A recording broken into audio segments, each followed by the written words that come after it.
Forever book haven में खुशामदीद। Novel माला जिसकी writer है निम्रा अहमद, उसकी ये 13वीं एपिसोड का तीसरा पार्ट है। तो आइए जल्दी से स्टार्ट करते हैं इस तीसरे पार्ट को बगैर किसी देर के।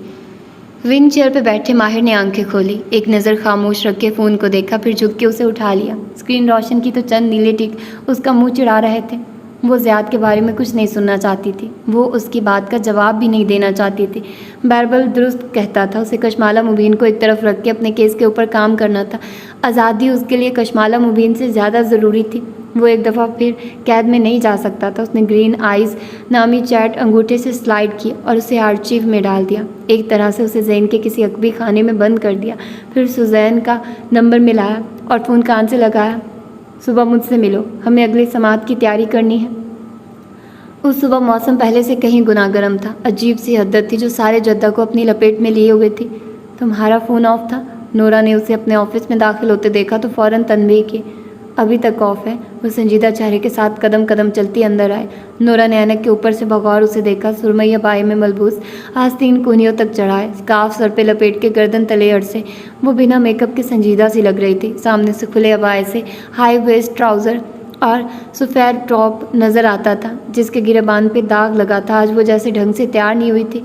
आपकी कही गई इम्प्रोविसेशन के बाद की फ़ाइल। उसने एक फ्लैश ड्राइव सामने रखी और खड़े खड़े बताने लगी। उसके चेहरे पर दाएं तरफ 2 नए दाने उभर रहे थे। तुम जल्दी में हो? मैं पाकिस्तान वापस जा रही हूँ, मज़ीद काम नहीं कर सकूँगी। ऐसे तो तुम कभी अपना करियर सेट नहीं कर सकोगी। करियर? उसके होंठों पे एक तल्ख सी मुस्कुराहट उभरी। मेरी ज़िंदगी में करियर से बड़े मसाइल हैं नोरा। फिर खनखारी। मैं जानती हूँ, मैंने कहा था कि मैं आपसे किसी किस्म की पेमेंट नहीं मांगूंगी, लेकिन मुझे पैसों की ज़रूरत है। अंदाज में शर्मिंदगी दर आई। मैं जानती थी तुम आखिर में यही कहोगी। पाकिस्तानीज़। नोरा ने मुस्कुरा के जैसे तंजिया सर झटका। वो बहुत सी तल्खी खारे पानी के घूंट की तरह पी गई। चेहरा संजीदा रखा, ढीठ और संजीदा। सुबह तुम्हारा शौहर आया था। चेक काटते हुए वो सरसरी अंदाज में कहने लगी। वो जहाँ थी वहीं रुक गई। साकित जामिद, फिर सांस तक रुक गया। वो तुम्हें तलाश कर रहा था, परेशान लग रहा था। मैंने बता दिया कि तुम यहाँ नहीं हो। वो कलम को हाथ में घुमाते हुए बगौर उसे देख के कह रही थी। कहाँ रह रही हो? माला ने चेक उठा के देखा। वो उसकी तवक्को से कम था, लेकिन गनीमत था। जगह है मेरे पास। वो ज़बरदस्ती मुस्कुराई। जाहिर है वो उसके पीछे आया होगा। उसने कैसे समझ लिया कि वो नहीं आएगा? तुम्हारे हकूक़ हैं इस मुल्क में, ये मत भूलना। अगर कोई मसला हो तो हुकूमत तुम्हें बचा सकती है। कोई किसी को नहीं बचा सकता। वो इस दफ़ा मुस्कुराई तो उसकी आंखें गीली थी। मज़ीद पैसे चाहिए? उनकी आंखों में कुछ था, एक नरम सा तासुर जो उसने पहले नहीं देखा था। आंसुओं का एक गोला हलक से ऊपर आने लगा, लेकिन उसने उसे नीचे धकेल दिया। वो हूरे जहाँ की बेटी थी, उठी गर्दन से मुस्कुराई और नफ़ी में सर हिला दिया। सिर्फ अपनी मेहनत के चाहिए थे, वो मिल गए, बहुत हैं। वो वापस दरवाजे तक जा रही थी जब उनकी आवाज़ सुनाई दी। वो नहीं बदलेगा, कोई किसी के लिए नहीं बदलता। वो मुड़ी नहीं, बस दरवाज़ा खोल के आगे बढ़ गई। क्या नोरा को लगता था कि वो अब तक इतना नहीं समझ सकी? अपने डेस्क पे जाके उसने एक बॉक्स उठाया। उसका रंग खाकी था। वो अपनी चीज़ें बारी बारी उसमें भरने लगी। माँ की तस्वीर का फ्रेम, कागज़, चार्जेस और उसके पौधे, नन्हे नन्हे हाथ जितने, सफ़ेद गमले। शेल्डन सबसे ऊपर था। जहीन के सामने एक मंजर लहराया। वो ओशन में खड़ी थी और सुरमई बॉक्स में अपना सामान डाल रही थी। आंखें बार बार भर रही थी। शेल्डन को सबसे ऊपर रखा और बाहर निकली। कैफ सामने खड़ा था। वो दीवार पे बनी एलिवेशन पेंटिंग को देख रहा था। उसे आते देख के पलटा, उसको देखा और मुस्कुराया। गाल में गढ़ा सा बना। चलें बॉस? माला ने गीली आंखें खोली। ओशन कहीं नहीं था। वो खाली बॉक्स लिए जद्दा के उस ऑफिस में खड़ी थी। सिर्फ बॉक्स का रंग बदला था। यह ज़िंदगी बदल गई थी। वो 1 साल पहले अप्रैल के महीने में ओशन से यूँ ही निकली थी।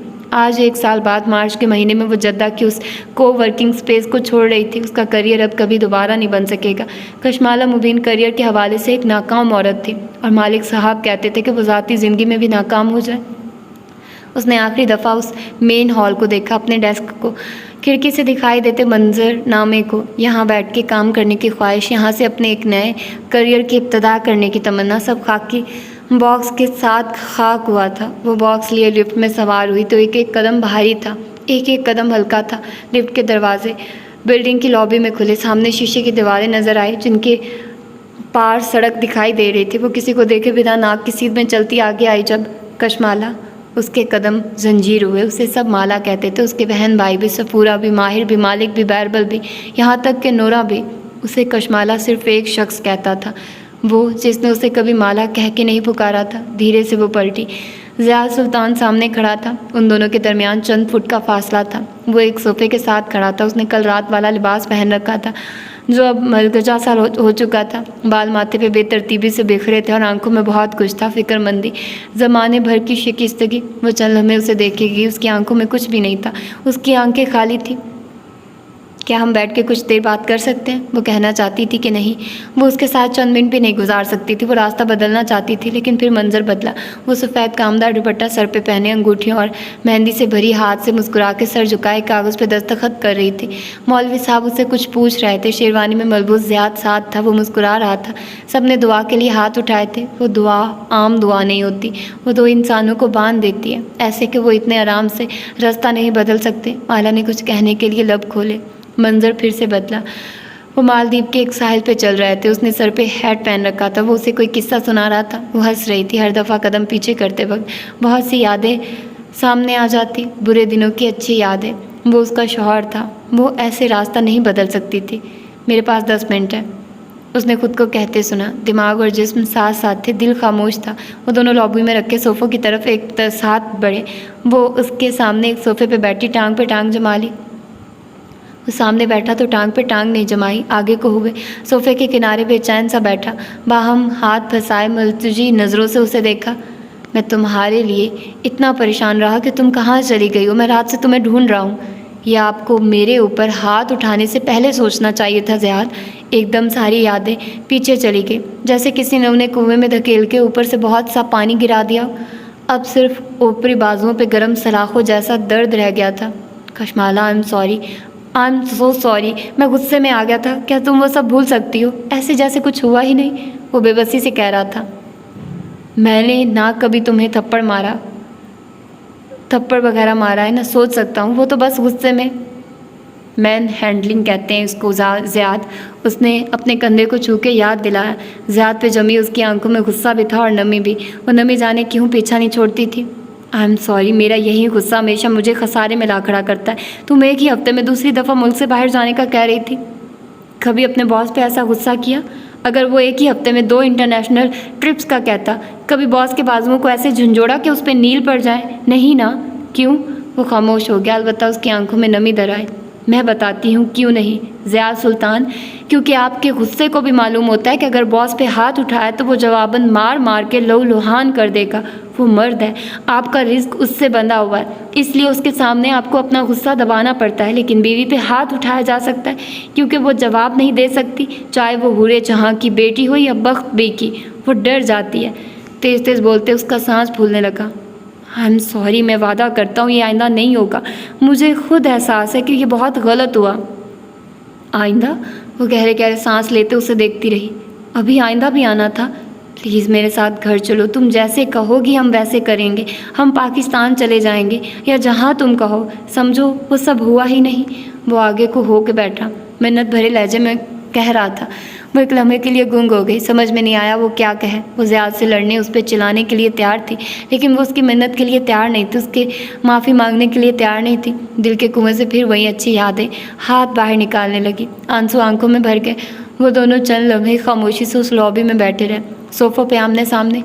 मैं आपके साथ नहीं जा सकती। वो बख्त बी की बेटी नहीं थी, उसका दूसरा कदम उससे मुख्तलिफ होगा। ये मैं तुम्हारे लिए लाया था। ज़ियाद ने जैसे सुना ही नहीं, उसने सोफ़े पे साथ रखा एक छोटा सा गिफ्ट बैग उठाया। माला के अब्रू ताज्जुब से इकट्ठे हुए। ज़ियाद ने हाथ डाल के अंदर से एक डब्बी निकाली, फिर उसको खोला। मैं अपने रवैये की तलाफ़ी करना चाहता था। ये सिर्फ एक जेस्चर है कि मैं शर्मिंदा हूँ और आइंदा ऐसा नहीं होगा। डब्बी में एक नन्हा सा नाजुक हीरे का लॉकेट जगमगा रहा था। वो चल हमें साकित से उस लॉकेट में चमकते हीरे को देखे गए। वो 2 कैरेट का डायमंड था। कशमाला प्लीज़ मुझसे लड़ो, जो कहो, बल्कि तुम भी मुझे मार लो। मैं क्यों मार लूँ? वो दबा दबा से चिल्लाई। मुझे ऐसे बड़ा नहीं किया गया ज़ियाद। उसका चेहरा सुर्ख हो गया। मेरा गुस्सा भी मेरी मोहब्बत का हिस्सा है कशमाला। हम गुस्सा भी अपनों पे करते हैं और अगर उनका दिल दुखा दे तो उसकी तलाफ़ी भी करते हैं। मैं तलाफ़ी करना चाह रहा हूँ। भूल जाओ उस रात को, ऐसे जैसे कुछ हुआ ही नहीं। वो डब्बी हाथ में लिए बैठा उसे देखे गया। मैं बताऊँ मोहब्बत क्या होती है? वो गुलाबी चेहरे और नम आंखों से कह रही थी। माँ बचपन में हमें भी मार देती थी जब हम बहुत छोटे थे, कभी जूता कभी हैंगर, लेकिन बड़े होने के बाद उन्होंने कभी हम पे हाथ नहीं उठाया, सिवाय मोहित के। जब वो नमाज़ नहीं पढ़ता था, नमाज के अलावा माँ हमें नहीं मारती थी। अगर उन्हें गुस्सा आता तो वो नाराज़ हो जाती थी, बिल्कुल खामोश। और वो इतना बोलने वाली खातून जिस दिन खामोश होती, हमें मालूम हो जाता कि वो नाराज़ है। वो बात किए बिना चुपचाप अपने काम करती, सिलाई मशीन लेकर बैठ जाती, ख्वामखा के टांके लगाती और हम तीनों उनके इर्द गिर्द मंडलाते। उसकी आंखों से टप टप आंसू गिर रहे थे। हम सहम जाते, परेशान हो जाते, फिर एक दूसरे से पूछते कि वो क्यों नाराज़ हैं। फिर उनके पास जाते, उनसे माजरत करते, उनके गिर्द मंडलाते रहते, यहाँ तक कि वो मुस्कुरा देती। उनकी उस पहली मुस्कुराहट का हम इंतज़ार करते थे और तब हमें मालूम होता कि अब वो नाराज़ नहीं है। ये होती है मोहब्बत। मोहब्बत में नाराज़ी दिखाने के लिए हाथ नहीं उठाया जाता। मुझे हीरे नहीं चाहिए हैं, मुझे वो इज़्ज़त चाहिए थी जिसकी मैं मुस्तहिक थी। वो खाकी बॉक्स लिए उठ खड़ी हुई। ज़ियाद ने डब्बी बंद की और साथ ही उठा। तुम जो कहोगी हम वो कर लेंगे, वो मल्तजी लहजे में कह रहा था। अब देर हो चुकी है, मुझे कुछ वक्त चाहिए। कितना वक्त? उसकी उम्मीद जागी। मुझे नहीं मालूम, लेकिन कुछ वक्त चाहिए, चंद दिन, चंद हफ्ते। आप मुझे कॉल नहीं करेंगे? मैं अभी बात करने के लिए तैयार नहीं हूँ। जब होंगी तो मैं खुद आपको बता दूँगी। ज़ियाद ने आहिस्ता से बात में सर हिलाया। ओके, मैं तुम्हारा इंतज़ार करूँगा। आप मेरे पीछे नहीं आएंगे। मैं कहाँ रह रही हूँ, क्या कर रही हूँ, आप इसकी खोज में नहीं पड़ेंगे। आप मुझे कुछ दिन के लिए तनहा छोड़ देंगे? ज़ियाद ने जेब में डब्बी वापस रखी और दरवाजे की तरफ बढ़ गया।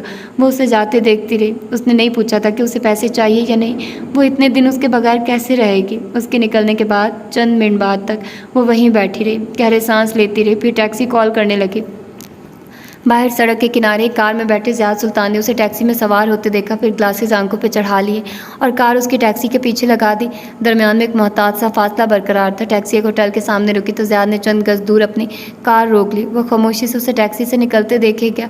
वो बॉक्स लिए अंदर जा रही थी। उसका अबाया हवा से पीछे को उड़ रहा था। ज़ियाद ने वो स्याह मखमली डब्बी उठाई और उसे खोला। अंदर जगमगाते हीरे की चमक दोपहर की रोशनी में आंखों को खैरा कर रही थी। इस चमक में एकदम सारे मनाजिर धुंधला गए। चमकीली धुन छटी तो वो एक नेम तारीख सा लिविंग रूम था, जहाँ सोफ़ों पे कपड़े चढ़े थे। मरकज़ी सोफ़े पे एक गोरा चिट्टा दराज कद आदमी बैठा था। सामने एक कम उम्र सांवले रंग का लड़का खड़ा था। उसने कपकपाते हाथों से एक रिपोर्ट कार्ड पकड़ रखा था। उस पर बड़ा बड़ा ज़ियाद सुल्तान लिखा था। आंखों पे ऐनक लगी थी और पलकें गीली थी। किचन के दरवाजे के साथ एक सफ़ेद दुपट्टे वाली दुबली पतली सी औरत खड़ी थी। उसकी आंखों में भी आंसू थे और उसने चौखट को मजबूती से थाम रखा था। इधर दिखाओ। आदमी ने कार्ड खींच लिया, फिर उसे खोल के देखा। उसकी सुर्ख आंखें लड़के की तरफ उठी। लड़के का जिस्म हौले हौले कांप रहा था और चेहरा सफ़ेद हो रहा था। आदमी ने कार्ड एक तरफ फेंका, फिर वो खड़ा हुआ। लड़का जानता था अब क्या होने जा रहा था। वो बेख्तियार 2 कदम पीछे हुआ। आदमी ने पैंट में लगी बेल्ट का बकल खोला। लड़के की रंगत अब नुचड़ चुकी थी। वो 1 कदम मज़ीद पीछे हुआ। उनके हाथ ने बेल्ट पूरी खींच ली, फिर उसे इशारा किया। लड़के ने पलट के माँ को देखा। वो खामोश खड़ी थी, आंखों से आंसू बह रहे थे। लड़के के कदम खुद ब खुद एक दरवाजे की तरफ उठने लगे। वो उस कमरे में चला गया और आदमी बेल्ट लिए उसके पीछे दाखिल हुआ। फिर उसने दरवाज़ा बंद कर दिया। अब वो औरत भीगी आंखों से बंद दरवाजे को देख रही थी। मंजर बदला। वही लिविंग रूम था, लेकिन रात खिड़कियों के पर्दों के पीछे उतरी दिखाई देती थी। औरत ने उस कमरे का दरवाज़ा खोला। कम उम्र लड़का तन्हा बेड पे बैठा, सर झुकाए हुए था। आहट पे चेहरा उठाया, एक आंख के साथ नील था। बाजुओं पे बेल्ट के निशान थे और बहुत से आंसू आंख में अटके थे। बाहर आ जाओ, तुम्हारे अब्बू ऑफिस से आ गए। वो तुम्हारा फेवरेट फ्राइड चिकन लाया। वो खाने पे तुम्हारा इंतज़ार कर रहे हैं। वो प्यार से उसके बाल सहलाती कह रही थी। उसने शिकवा कुना नज़रों से औरत को देखा। उनको एहसास है कि उन्होंने गलत किया। वो इसीलिए चिकन लाए। वो आपसे बहुत मोहब्बत करते हैं बेटा। ये उनकी मोहब्बत या गुस्सा भी मोहब्बत का हिस्सा होता है। अब बाहर आ जाओ और जो हुआ उसे भूल जाओ, जैसे वो हुआ ही नहीं। आंसू उसके चेहरे पे लड़कते गए, लेकिन उसने उस बात में सर हिला दिया। फिर वो खड़ा हो गया और माँ का हाथ पकड़ लिया। ज़बरदस्ती चेहरे पे एक मुस्कुराहट सजाई और उनके साथ चलता बाहर आया। अब वो डाइनिंग टेबल पे बैठे थे। वो मुस्कुरा रहे थे जैसे कुछ हुआ ही ना हो। ज़ियाद सुल्तान ड्राइविंग सीट पे बैठा ज़ख्मी नज़रों से उस जगमगाते हुए हीरे को देख रहा था। वो उसकी पसंदीदा शै लाया था, हीरा, तो कैरेट का हीरा। ये हीरा काफ़ी क्यों नहीं था कशमाला मुबीन को ये महसूस करवाने के लिए कि जैसे कुछ हुआ ही ना हो। फरीद लाड़ नामी अपार्टमेंट का दरवाज़ा खोल के बैरबल फरीद अंदर दाखिल हुआ तो पहली नज़र जूतों के रैक पे पड़ी। माहिर के जूतों के साथ एक स्टाइलेटिव भी रखे थे। लिविंग रूम से आवाज़ें भी सुनाई दे रही थी। न चाहते हुए उसने जूते उतारे और चाबियों का गुच्छा उंगलियों में घुमाता राहदारी अबूर करके आगे आया तो चेहरे पे बहुत सी कड़वाहट फैल गई।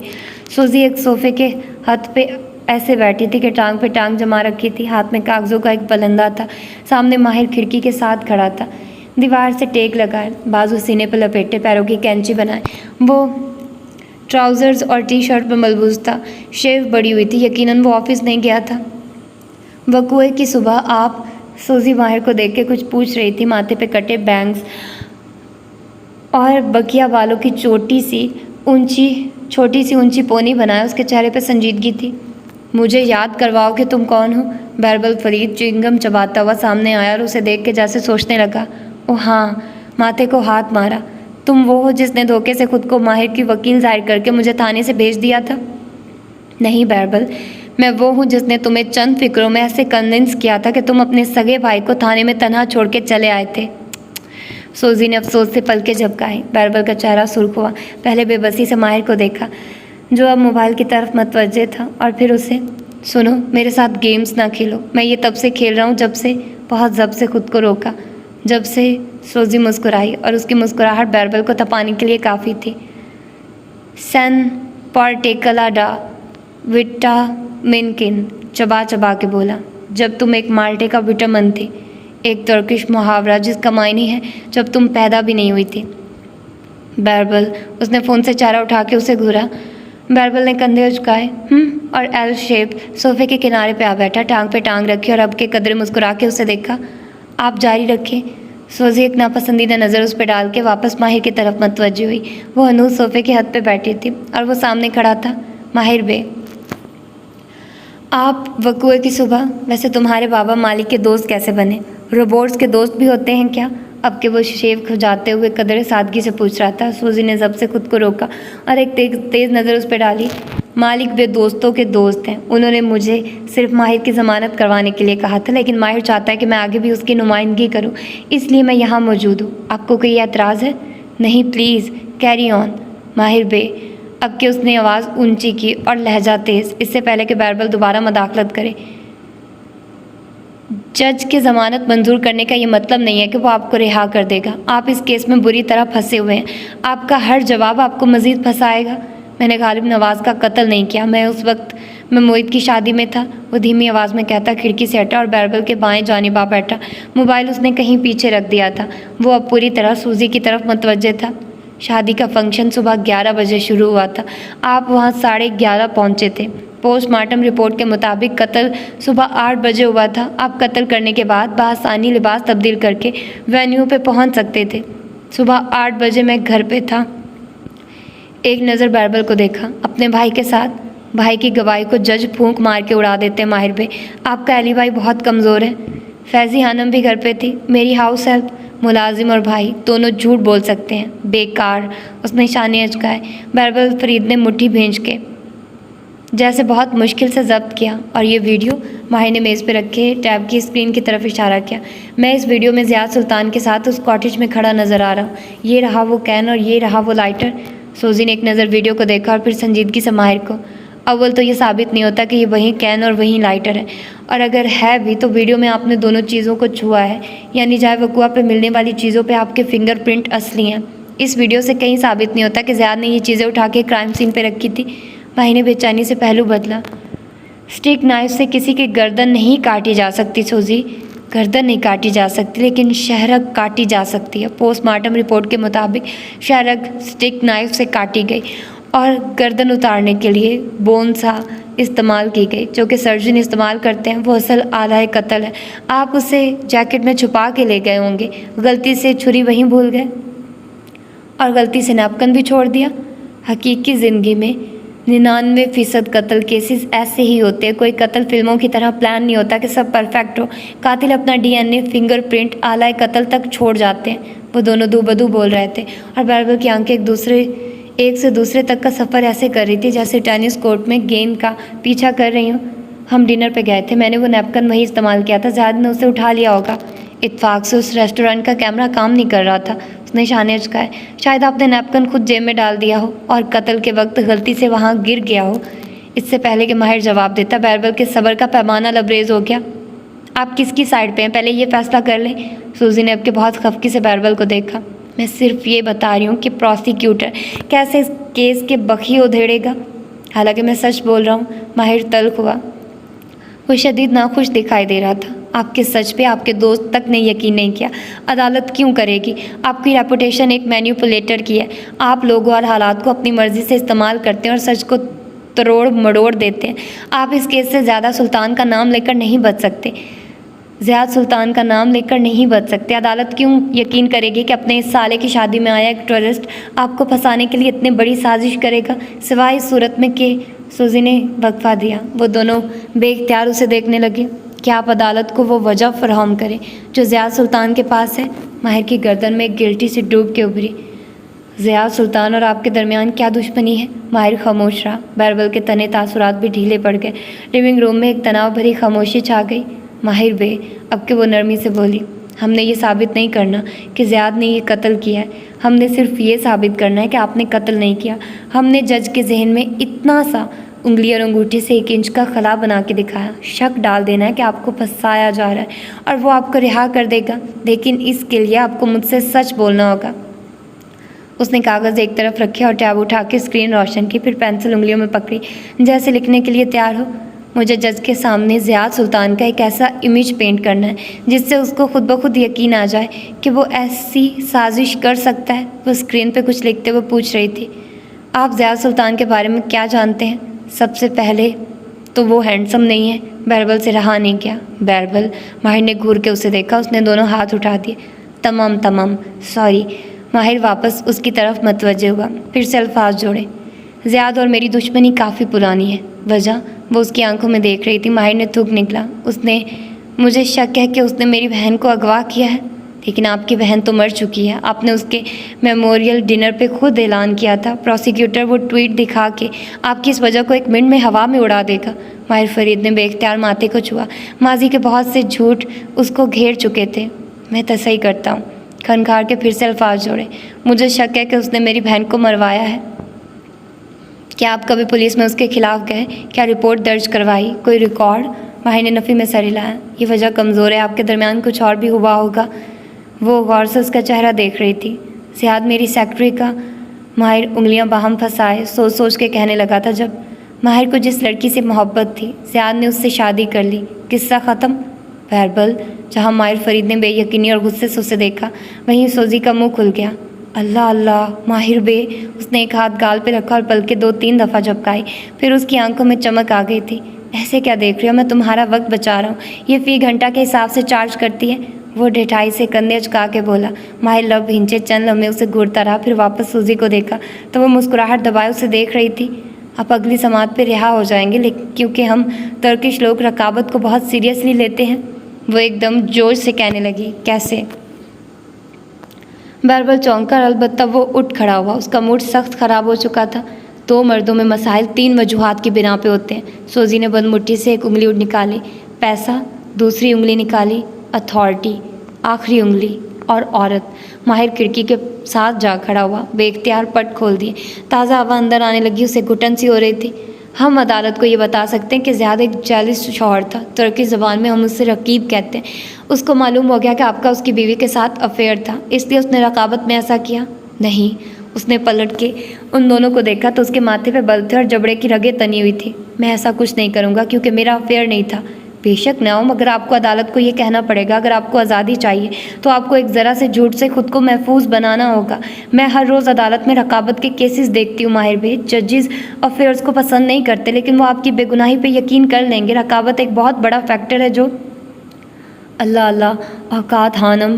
बैरबल ने माथे को छुआ। कभी ऑनर का लफ्ज़ सुना है? मेरा भाई भले जितना पैसे का लालची, झूठा और धोखेबाज हो जाए, वो इस तरह की नीच हरकत नहीं करेगा। सोजी ने शाने उचकाए। आपके पास 2 ऑप्शन है, या आप अपनी ज़िंदगी बचाएं या अपना ऑनर। सुबह ऑफिस में मिलेंगे। उसने टैबलेट उठाया और बैग में डालने लगी। और अब तुम जाके अपने मालिक बे को सारी रिपोर्ट दोगी, है ना? बैरबल उसे जाने की तैयारी करते देख के तन से बोला। सोजी ने बरहमी से उसे देखा। मैं वकील और क्लाइंट की राजदारी के प्रिविलेज को ऐसे तोड़ने का सोच भी नहीं सकती। फिर बैग उठाया और अलविदा कहती दरवाजे की तरफ बढ़ गई। मैं बता रहा हूँ, इस लड़की को यहाँ भेजने में भी मालिक का कोई एजेंडा छुपा हुआ है। वो दरवाजे तक जा रही थी जब बैरबल ने बुलंद आवाज़ में पीछे से कहा, बस करो भी। वो बेजार हो गया था। मोबाइल उठाया और फिर बेदिली से वापस फेंक दिया। बैरबल ने गौर से उसकी ये हरकत देखी। माला ने जवाब नहीं दिया। उसने पैर लंबे करके सोफे पर रख दिए और दूसरे हाथ पे सर जमा लिया। उसे अपने शौहर का सच नहीं सुनना। उसने शाने झुका दिए। बहुत से गिल्ट ने बैरबल के दिल को दबोच लिया, लेकिन फिर उसने सर झटक दिया। माला अगर जवाब नहीं दे रही तो ये उसका अपना फैसला है, इसमें कोई कसूर नहीं है। उस लड़की पे ज़्यादा एतबार ना करो माहिर, ये अभी लिफ्ट में पहुंचते ही मालिक को कॉल करेगी। माहिर ने जवाब नहीं दिया। वो शदीद बुरे मूड में दिखाई दे रहा था। बस सर झटक के अपने कमरे की तरफ बढ़ गया। माहिर अपार्टमेंट बिल्डिंग की लिफ्ट में दाखिल होते हुए सोजी फ़ोन कान से लगाए कह रही थी, उसने मुझे जिहाद की बीवी के बारे में बताया है। हालांकि आपको बताना चाहिए था। वो जैसे खफा हुई। तो तुमने उसे क्या कहा? यही कि उसके पास 2 ऑप्शन हैं। वो अपनी बात दोहराने लगी। लिफ्ट नीचे जा रही थी और उसके धाती दरवाजे में सोजी को अपना अक्स दिखाई दे रहा था। क्या तुमने उसे तीसरा ऑप्शन बताया है? उसकी सर्द आवाज़ गूंजी। सोजी हल्का सा मुस्कुराई। उसकी कंचों जैसी आंखें चमकी। इतनी जल्दी नहीं, वरना वो मुझ पर एतबार नहीं करेगा। पहले एतबार कायम होने दे, फिर मैं तीसरा ऑप्शन उसके सामने रखूंगी। वो लिफ्ट से बाहर निकलते हुए कह रही थी। दूर जाते हुए उसकी आवाज़ मध्यम पड़ रही थी।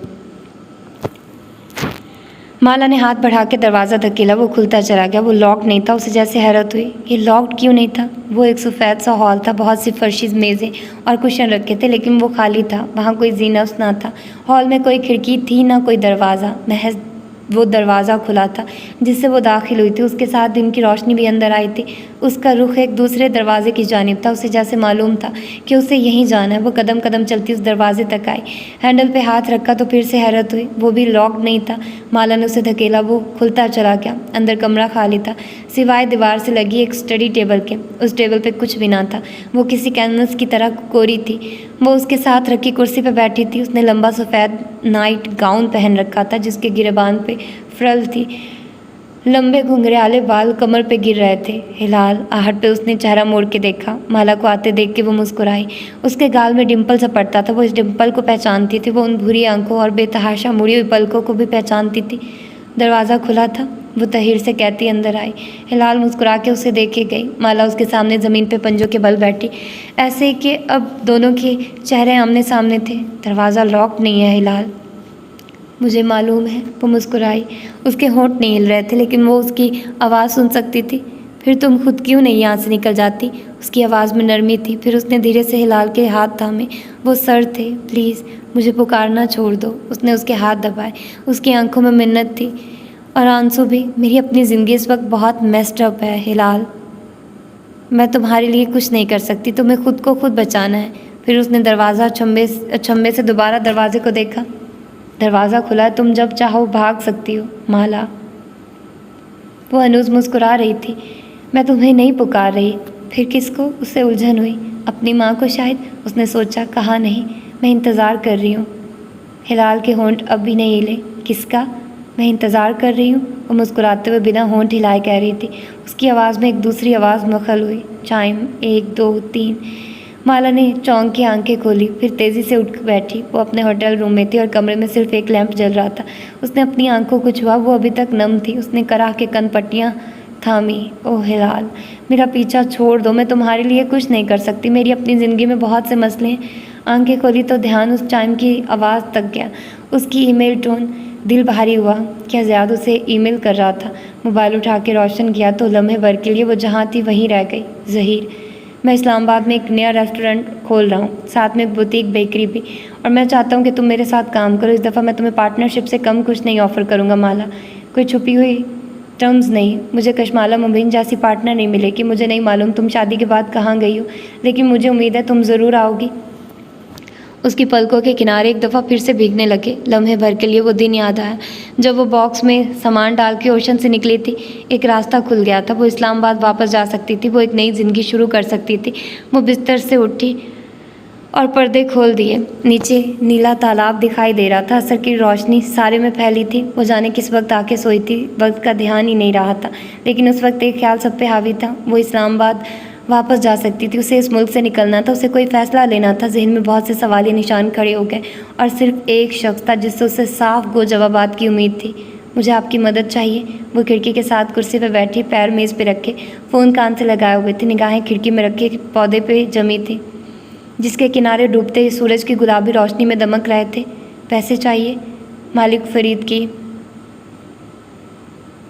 बर्फ़ जैसी आवाज़ गूंजी। नहीं। चाहिए नहीं या मांगेगी नहीं, दोनों। उसने बेपरवाही से कंधे उचकाए। मुझे इस मुल्क से निकलना है और इसके लिए मुझे ज़ियाद के अफसर से री एंट्री निकालनी है। क्या कोई तरीका है जो ज़ियाद से तलाक ले लें और चली जाएं? सिंपल। उसके अंदर एक नाखुशगवार सी लहर उठी। उफ नहीं, ये लफ्ज़, आप इतनी आसानी से ये लफ्ज़ नहीं बोल सकते। क्यों? क्योंकि वो जैसे खुद भी उलझ गई। वो कुछ और पूछ रही थी, वो कुछ और कह रहे थे। क्योंकि ये एक टैबू है मालिक साहब। मैं कैसे इसके बारे में सोच सकती हूँ? दुनिया की सबसे पढ़ी लिखी और अमीर औरत के लिए भी ये उतना ही भयानक लफ्ज़ है जितना एक गरीब और अनपढ़ी औरत के लिए। क्यों? उन्होंने दोहराया। क्योंकि इस लफ्ज़ के साथ सारी उम्र रहना पड़ता है। ये एक लफ्ज़ मेरी पूरी ज़ात को डिफ़ाइन करने लगेगा। इससे झरझरी सी आई। आपको याद है ना कि आपका शौहर एक किराए का कातिल है? उसने कब्ज़ से आंखें बंद की। सर में दर्द होने लगा था। जानती हूँ। आप सिर्फ सच जानती ही सच की पैरवी का हौसला नहीं है आप में। सच की पैरवी? उसने चौंक के आंखें खोली। खुद को सच के हवाले कर देना और ये देखना कि सच आपको हाथ से थाम के किस रास्ते पे लेकर जा रहा है। मैं ज़्यादा से तलाक नहीं ले सकती, मेरी सारी ज़िंदगी तबाह हो जाएगी। वो चंद लम्हे के लिए खामोश रहे। फिर क्या प्लान है आपका?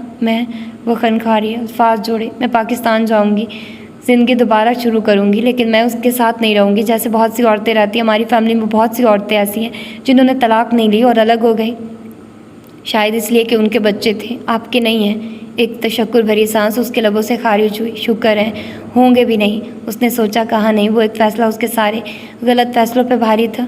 और ज़्यादा आपको ऐसे अलग रहने देगा? जब मैं उसके साथ रहना ही नहीं चाहूँगी तो वो मुझे ज़बरदस्ती क्यों रखेगा? उसे मालूम है कि आप इस वक्त कहाँ हैं?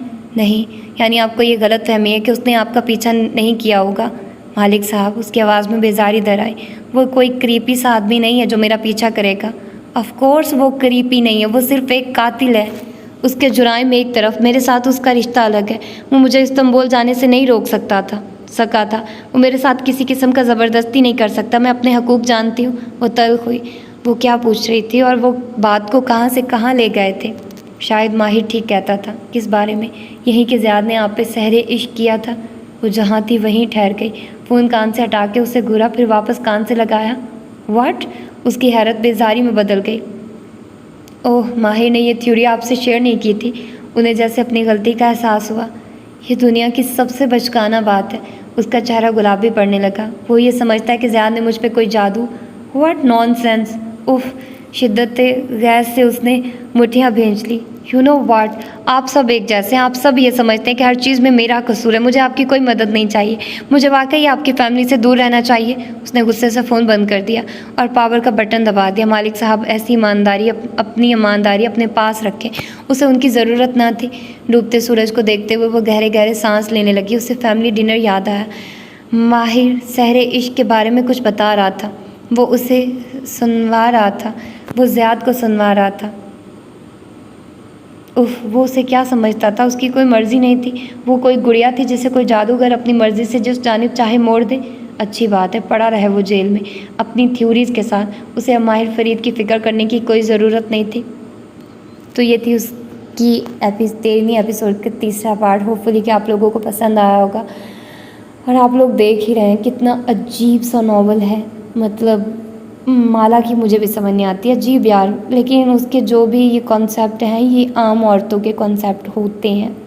आम औरतों से भी मुराद ज़्यादातर लोगों के ये कॉन्सेप्ट होते हैं। ज़्यादातर लड़कियों के ये कॉन्सेप्ट होते हैं कि भाई तलाक नहीं लेनी, तलाक बहुत बड़ी चीज़ है। और ऐसा है भी, हमारे माशरे में इस चीज़ को इतना वो कर दिया है कि एक हलाल चीज़ होते हुए भी नहीं की जा सकती। मतलब ऑफ कोर्स हम जानते हैं कि तलाक लेना अल्लाह ताला के नज़दीक हलाल अमल में से एक सबसे नापसंदीदा अमल है। लेकिन सिचुएशन अगर ऐसी हो जाए कि आप नहीं रह सकते, मतलब आपके लिए रहना बहुत ज़्यादा मुश्किल है, तो आप, कोई मजबूरी नहीं है कि आप रहें।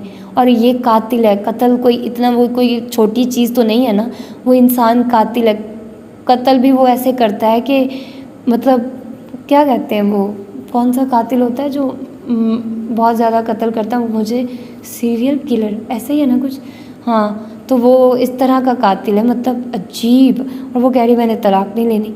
तो खैर देखते हैं कि आगे क्या होता है। अपना ढेर सारा ख्याल रखिएगा। अल्लाह हाफिज़।